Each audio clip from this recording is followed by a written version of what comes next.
I have to prune back the ivy over the gateway to the little park. It's really going to town. But,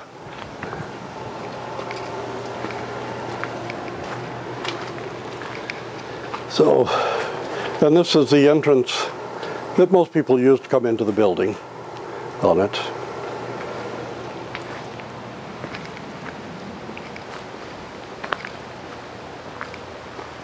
So, and the waterway here below is not so much a stream, it's like a small lake. It goes on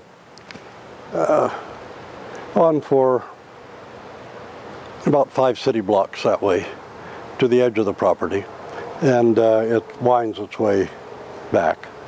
Once upon a time this was a flowing stream, but global warming has brought it into some of it. And the river that marks the south boundary of the monastery, which you cross entering, it has always had a salmon run on it.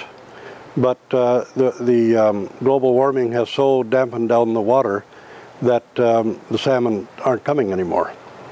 First of all, the water's too warm, and secondly, it doesn't flow enough. It's not deep enough.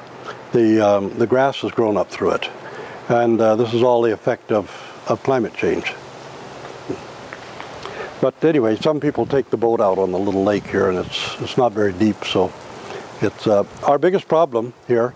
We have a lot of bears every year, but the bears don't bother us, except the fact that they eat so many of our blueberries. We have a field out here with organic blueberries, which once upon a time were part of our income, but one year we had up to 6 bears at a time munching blueberries. And the worst part is they sit on one bush while they eat from another, and then you have to go and put the bush back together and prune it all.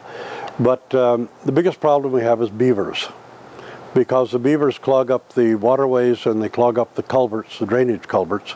And so every year we have about a 2-month fight with beavers. And there's a lodge up this little lake here now, and I've torn out the dam. But of course, by the end of October, they'll have built another one. And so bears we can tolerate, but beavers give us a headache.